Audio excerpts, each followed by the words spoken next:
Ahoy. Hey, how's it going? Alright, man. How about you?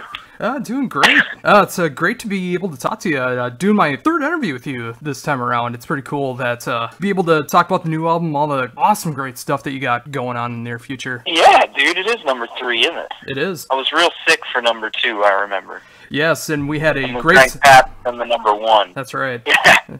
Yeah, the first time around, from what I understand, that was your first interview with Black Crown Initiate, right? I believe it was, yeah. Number 1. Yeah. Yeah. Yeah, and then the second time around on the Napalm Death Tour, we had a great soundtrack by Iron Reagan during our interview. Yeah. So it made things a little hard to hear, but it still turned out pretty alright. Yeah, I just remember being mega sick. It didn't really show it too much in the live show. I mean, with as sick as you get on tour, it still comes out great from the audience perspective. You know what it is? It's like when you go up on stage, it's just the adrenaline.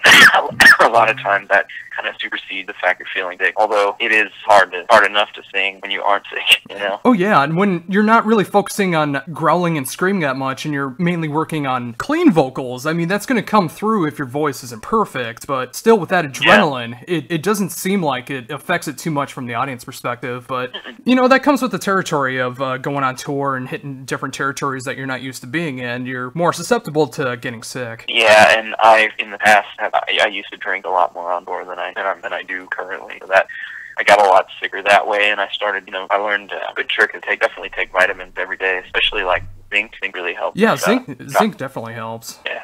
So, yeah, that's what I've been doing. Oh. It seemed, I didn't get sick at all in this one. I think I was sick like a day. I think it was more like an allergy thing. Oh, yeah. Yeah, and that was a great metal alliance. I mean, being able to open for Dying Fetus, I mean, that is a great opportunity for you guys. Yeah, it was a very cool tour. Very cool tour. We're looking forward to the next one, too. Oh, yeah, with Ne Obliviscaris. And you guys are going to be hitting the same venue, the Caboose in Minneapolis, Minnesota. Yeah, we'll see you there. Yeah. So, what'd you guys think of the Caboose? It was good. It was a little strange sound-wise, and where they have the mixing booth for your sound guy, it doesn't really make sense where it is. It seems like it would be hard for a sound man to make an assessment of what's going on from like up in the sky to the right, you know. But the attendance cool, and I think the crowd was into it. I think my favorite venue in Minneapolis that I played so far is probably Amsterdam. Oh yeah, I like Amsterdam. Yeah, the Amsterdam's a great venue. I love the sound there, and it's a great wide area too. I mean, there's plenty of room for people, and every time I've seen you guys there, it's always been a good crowd that's ready for you guys. Yeah, we seem to do okay in Minneapolis. You know, we have some friends there, you know, you included, and it just seems it's always a good vibe when we play there. Oh, I'm glad to see it too, because you guys are totally deserving of all the recognition that you guys are starting to getting, and of course the brand new album, which is going to be dropping in a few weeks. Yeah,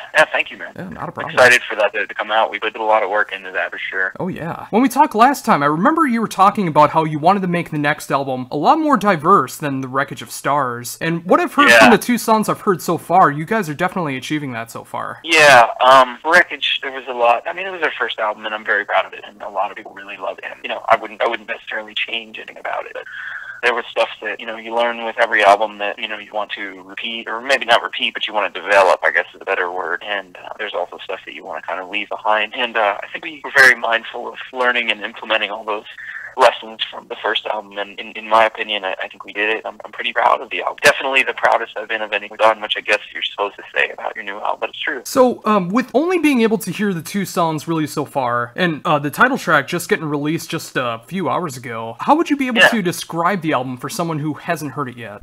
Oh, man. Well, I mean, we are continuing with our bleak themes and bleak sounds. I'd say that the album as a whole is probably darker than Wreckage was. I mean, there's really nothing on it that is, I mean, yeah, it's a lot darker for sure. The lyrical themes are different this time around. The first 2 albums, well, the EP and the first album had a lot of similar themes running through them lyrically because I was going through very similar things, I guess, during the composition of both. But this time I kind of was mindful of doing something different. I mean, and it wasn't hard because I was going through a lot of different things than when we composed first 2.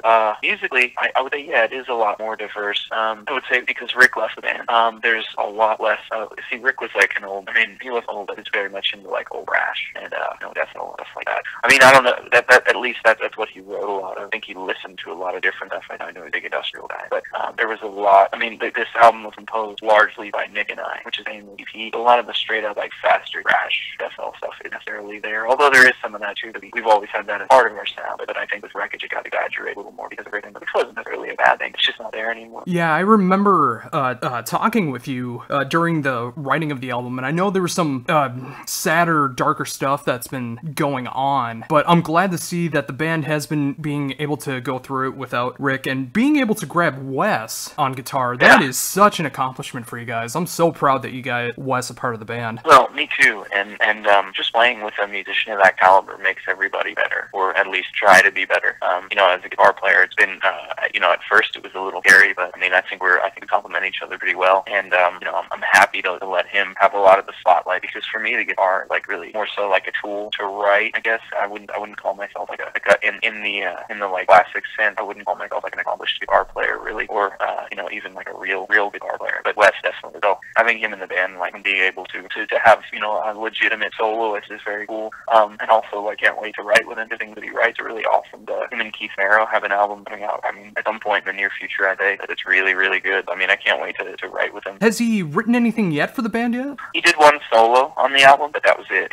When he approached us about playing in our band, it was weird. He didn't even know that Rick wasn't in the band. He just said that our band really liked it. If we ever needed a guitar player, that he'd like to give it a shot. And we didn't have a guitar player, so I was like, well, let's give it a shot. But that was when, I mean, we had already recorded the whole album, and we quickly sent him a track to have solo on, and it's an incredible solo, and obviously, like, really, really, really good. We also had Mikey Reeves, who used to play in Veil of Knot, did 2 solos in the new album, and I did a couple of. Oh, that's awesome. I mean, being able to see such an array of guitarists such as yourself and Wes and Mikey a part of it, I mean, I just cannot wait to be able to hear what you guys are being able to do now. I mean, being a fan ever since I saw you guys on your first Metal Alliance opening for Behemoth, and being a fan ever since, I'm so happy to see the direction that you guys are going in right now. Even though it's darker territory, I'm glad to see the diversity that's going on, and I cannot wait for the album to drop. Yeah, man. I mean, you know, darker themes and sound. I mean, it really held kind of life, I guess. You know, if you can, what would you say? You can let that out. I don't know if it's even letting it out, but if you can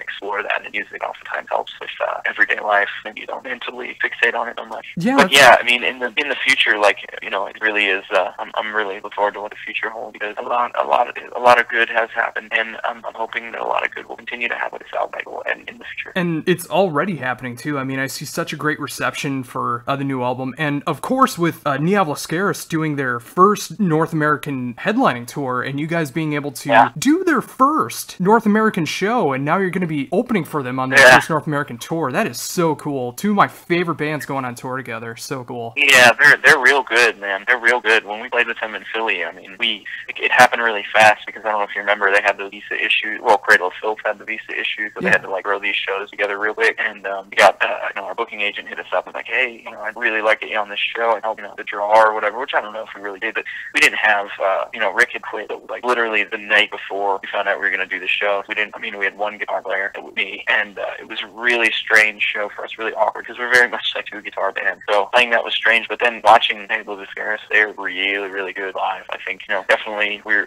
being very mindful of like stepping up our game in opening for them, because they're very, very tight. Oh, very much so. And I can imagine, you know, like when Rick leaves the band and then you get an offer to do that. I mean, I remember texting you, congratulating you about the show, and I remember you being nervous about it, but like seeing the afterthought about it of how well it went over. And obviously it did go over great enough that the band is so into you guys still live and on recording, being able to be main support for the band with such a tight band from Australia. I mean, I've been a fan of them since the Aurora Veil came out, and I'm just so happy that they're able to actually get reception here in North America, and I know that's going to help from the Black Crown Initiate fans as well. I think so, because I think we have like very similar fan base for sure.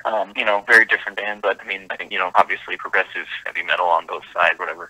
And yeah, I think the show will be well attended, and I think they'll be attended with people that are invested in hearing bands like us and them. I mean, you know, they were good tours and stuff, but when you tour with a band like Deicide or something, like, a band like us, you can't really bank on the fact that everybody's going to enjoy you at all. So I think this type of tour is definitely more the type of tour that will flourish on. Yeah, and that's always what I've been hoping for as well, because, you know, I've I've seen you guys open for such diverse bands, you know, like Behemoth and Septic Flesh, and of course Dying Fetus and Deicide. But now when you're touring with a band that's a little more your style, but different enough with Ne Obliviscaris, I imagine just the whole night people are going to be enjoying every band on the bill. Yeah, I think so, man. I think it's going to be real fun. And actually in Minneapolis, we'll give our buddy, I don't know if you know, do you know Drew Hurst? Oh, yes.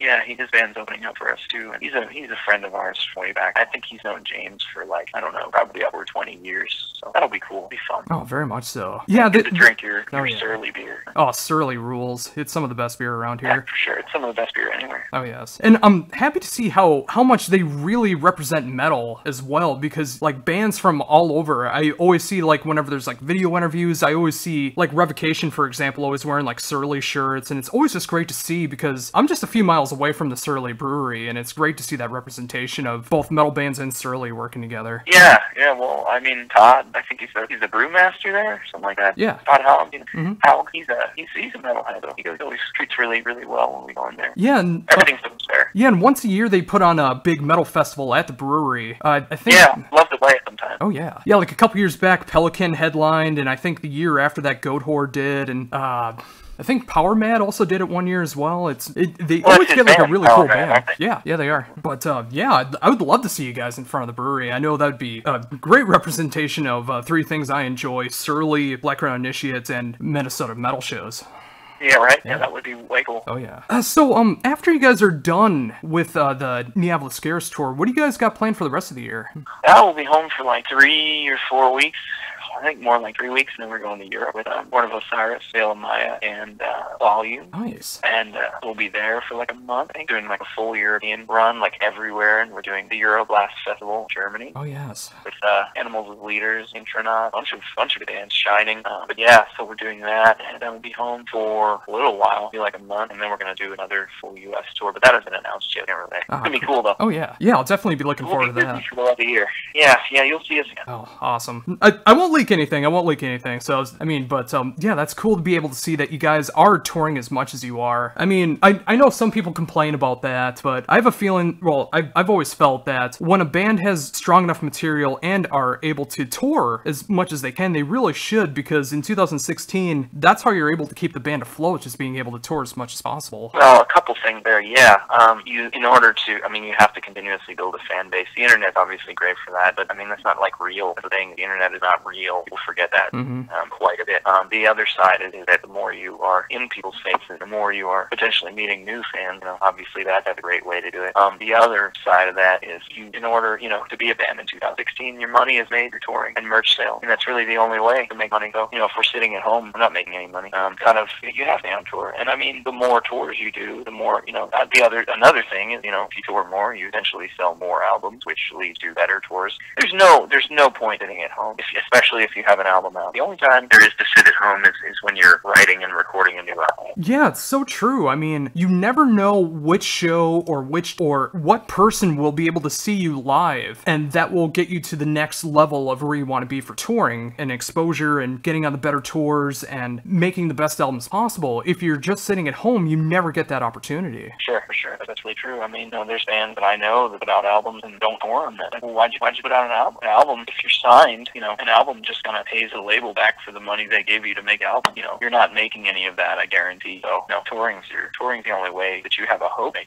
Yeah, and it gets people who may not have heard of you before. When you're touring with other bands that are not, the fans may not be familiar with you yet from going to see the other bands, and when they get familiar with you for the first time, like, I imagine there were some Dying Fetus fans that were not familiar with Black Crown Initiates on the Metal Alliance tour that became fans of you guys just from being able to see you. I mean, wherever we play, whenever, whoever we're touring with, we have people every night say, man, I never heard of you before, but I'm a fan now. So, I mean, if that's the case, and it is the case, then, you gotta keep it going. And I mean, different places, we're going to Europe. I don't know how well known we are in Europe. I mean, I'm sure we're not huge in Europe because we're not huge anywhere, but I mean, I don't know. I kind of feel like it might be like our first U.S. tour, like all over again in Europe, which is fun. I do that. But But I mean, you know, there's fans all over the planet at that label. Yeah, I mean, and that's the way to do it too. I mean, just like you said, if you don't go out there and do those tours, there's so many missed opportunities that could happen to get you to that next level with the band. And doing a tour just like this, I mean, with such like technical and progressive bands, I mean, it's a great fit over in Europe, and I know you're definitely gonna blow some people away over in Europe. I really hope so, man. You know, I mean, we're gonna definitely give it our best shot. We always do, and just give it hell and have fun. You know, it's gonna be cool because we're on a bus. You know, we don't have to drive everywhere. That's one of the most exhausting parts of touring, is having to drive yourself after you play, because I mean, there's really no time for athletes ever. You know, if you get down at a venue at 1 a.m., you know, and you have a 10-hour drive for the next show, you have to start driving right away. So I mean, maybe you get done driving at 5 or 6 a.m. and then you sleep in the van, and then you wake up in an hour in the sweltering heat or something, and then you're like, well, I slept for an hour and I can't sleep anymore because I'm burning alive, so I might as well just drive more. You know, so it'll be cool to be like in a bus. Oh yeah, absolutely. And that's the thing that does suck about Minnesota from most bands that I've talked to, is sometimes you get off pretty easy and you just have to go to Madison or Chicago or Iowa, but most of the time you're usually going up to Winnipeg or you're going to Denver. Yeah. Yep. Yeah, and those can always be like an 11-hour drive up to Winnipeg or a 2-day drive over to Denver because there's nothing in between there. Yeah, that's a hell of a drive. Yeah. I mean, Winnipeg, and the other factor there is the border. You know, if you get held at the border for hours, which you never know when the hell that'll happen. Yeah, there, and it'll happen anyways. Yeah. And then they'll hold you for 3 hours and then go, okay, you can go. Okay, dear. Well, why the point of that? Oh, they sound like a metal band. We better keep them here for a few hours, eh? Right, yeah, fuck, great. Yeah. So, getting back into the live show, when you guys are going to be doing the tour with Ne Obliviscaris, are you guys going to be premiering any more songs off the new album, or are you guys just going to be working on the couple songs that have been released so far? I think you'll have to wait and see. No, I'll tell you. I mean, we're just going to do the two that we released so far, because half of the album won't even be out yet, and then the next U.S. tour will probably be 3 or 4 new songs. Oh, very cool. Just, you know, we kind of, I'm not big on playing new songs before they've been heard at all, because it just kind of, in my experience at least, you just kind of hear crickets chirp, you know, it's like, well, I don't know this at all. They're playing it, you know. Yeah, it's kind of an awkward thing. Yeah, that is the downside, because I know not everybody's like me and just, like, appreciates all the music that's being played. And with it being the first time, you know, it's like, whether it's recorded or live, I just love experiencing new music. But there are those experiences, say, like, with Dream Theater and their last tour, playing all of their new album before it came out. That is a very dangerous territory to do, because you don't know how people are going to be taking those new songs until they've had time to digest those songs. So I'm glad that you guys are just focusing on the 2 that are released so far. That way people will be able to digest the album when you guys do the next North American run, and then they'll be a lot more appreciative of the new album. You know, and the other thing is, like, the material's pretty difficult, though. At least for me, I mean, vocally, like, I do have to kind of take my time, and I do struggle with it live. Like, this new album has, like, some of the hardest stuff I've ever had on it. And I think 2 tracks we put out are pretty good proof of that. So I definitely want to focus on, you know, and take my time getting as comfortable as I can with these songs. I mean, and, you know, I have been for months. No, there's something very different about the live vocal. And, you know, the last tour I started using ear monitors, which have helped quite a bit. But yeah, it's just really different than singing in your bedroom. I guess it's the same as, like, playing another instrument. I mean, you play drums. Have you ever noticed that? Like, live, you're like 30% less good just because you're playing live. Oh, I don't know what that is. That's how I feel. Yeah, I totally feel that way all the time. Anytime I've gigged, like, when I'm home practicing, whether it's on my electronic kits or my real acoustic kits, I can blaze away and there's no problem. I can nail everything. But the second I hit the stage, like, I can hit most of it, but something happens, whether the kit shifts because of the stage, or you just can't hear everything the way that you're used to, or the stage lights hit you in a way that you're not used to, and you're just not playing your A game all the time, but you have to give that appearance that you're on your A game, because you never want to let the fans know that you're struggling. Yeah, for sure. I feel like it's just a confidence thing too. Like, you're just out of your element. But, you know, it's something that thankfully you get better at the more you do it, and we've done it a lot. Yeah, I mean, that does make sense about the confidence thing too, because I've played many shows where I'm not even able to hear the rest of the band, but I just know I have to start. So it's like, I just make sure I know to do my start stops on time, start it at the right time, and end at the right time, and just hope that everybody else is playing their parts right as well. For sure. So with Wes being new to the band, has he been struggling at all with any of the previous or new material, or is he just, like, nailing it like I imagine that he is? I feel like for the most part he's like another level musician, and I think there is some stuff he and I were discussing it a little while ago, just because the different ways that certain things that we do are more difficult for him than, might come naturally for me, and vice versa. But I mean, you have that anywhere. But I mean, for the most part, yeah, I don't think I could play anything but dump Wes Hauch. That's cool. I mean, I know when you're working with a new guitarist, I mean, sometimes there's things that you're better at than that person is, and vice versa. But it's great to see that Wes can adapt in such the short amount of time that he has as well. And when I saw you guys in Minneapolis, it just felt so natural on stage. Like, he felt right into the band. And I know that was a few days before he got officially announced into the band, and I was really hoping that Wes was going to be sticking around, and I'm really glad that he is. Yeah, me too.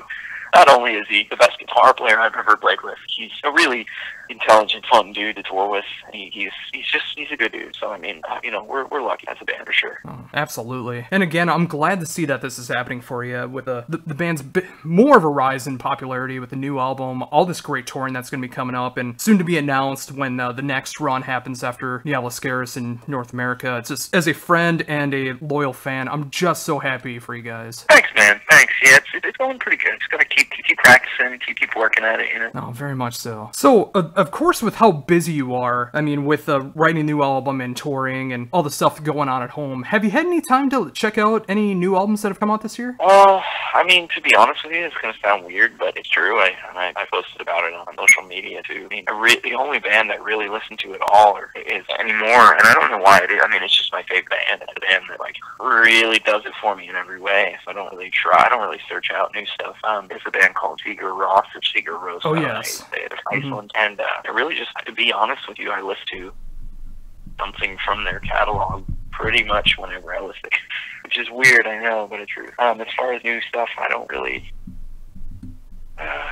The last thing that I remember buying, the last thing that I bought musically has been the Sigur Rós DVD. There's nothing wrong with that, though. I mean, Sigur Rós rules. I mean, I love their style of atmospheric and post-rock stuff. I mean, it's great stuff. I know they're going to be playing here in Minnesota, and the show immediately sold out before I even knew that tickets were available. I know. I tried to make that happen for myself, but I don't think I can either. I think it sold out really good. I mean, I would love to be able to talk to Sigur Rós. I mean, I've never gotten to see them live, and I always wanted to experience them live, too, because, like, I always have this mental image of the songs when I hear them on record, and I would love to see how it's replicated live. Yeah, it's probably a pretty incredible experience, for sure. And, I can almost kind of hear a little bit of Sigur Rós influence in you guys. I'm not sure if it's necessarily Sigur Rós, but kind of like that atmospheric feel to it. I mean, when I got to interview you guys for the first time, Jesse showed me Linear on his phone, and I could hear, like, that atmospheric feel to it, and like hearing it blast over the cleans, and it's like I could hear that kind of style behind it. And then like a few days later, I was listening to Sigur Rós. I forgot which song and album it was, but it's like I kind of heard that kind of influence behind it. Well, when Nick and I met, that was the one band that we were both into. So I mean, I don't know. And the older I get, the more it resonates. And I think part of it is like when you're surrounded by music all day long. Not that I'm not claiming I'm lucky, but like when you're at venues or you're practicing, or you're just involved in all the, like, the last thing I want to hear is metal. I don't really follow. But, the metal that I listen to really is like metal that I like when I was a kid, which you hear people say all the time. But it's true. Like, there hasn't been a metal out really modern time, or at least in the past couple of years. I don't want to say modern time, not like an evil warlord or something, but like there hasn't been a metal album in the past few years that's really hit me, short of like Meshuggah, The Lost. But Meshuggah is one of the bands I love as a kid. Anything Devin Townsend does, obviously I love Gojira. But I mean, other than that, it's like Metallica, Pantera, Black Sabbath. So I love that. But I mean, the last thing I want to hear when I'm not playing or being blasted by metal all day is metal. But further than that, I think Sigur Rós, for me, it's a perfect music. Yeah, I mean, it is so, like, calming and relaxing compared to music that you would be involved with all the time, and I think with that, when you're listening to music that isn't what you play and what you're always used to, it definitely helps with creativity as well when you go back and start to write new music, because you're looking at things a different way. Yeah, for sure. Yeah, and... Exactly. Yeah, and of course with the Sigur Rós, just with their more calming and relaxing feel behind it as well, I mean, it's great to be able to, like, wind down from the day, especially, like, when you're on tour, just being able to calm down, put on some Sigur Rós, and just being able to relax and not have that chaotic mindset all the time. Yeah, and I think also it really encompasses the emotional spectrum in a way that most music does. Even when they're speaking in their own language, which I know they do in some songs, like, it doesn't even matter. It doesn't even matter what they're singing. It's just the relaxing, emotional, and atmospheric feel behind it. It just puts you in a great state of mind. For sure, big time. Yeah. Now I'm gonna have to put some on after we're done talking talking. I'm gonna throw on some cigarettes just to relax before my next interview. I'm sure I will too, man. Oh, awesome. Well, thank you for taking the time to do this interview. I know it couldn't work out a few weeks back in Minneapolis, but I'm just glad I was able to talk to you before the album drops, so I can try to give it the best proper promotion that I can. And it's always great to talk to you, even if I just get to talk for a few minutes at a show, or we get to talk for 35 minutes like we have now, or social media texting, whatever the case is. It's always just great being able to talk to you. Same, brother, and I'll see you soon. We'll be back real soon.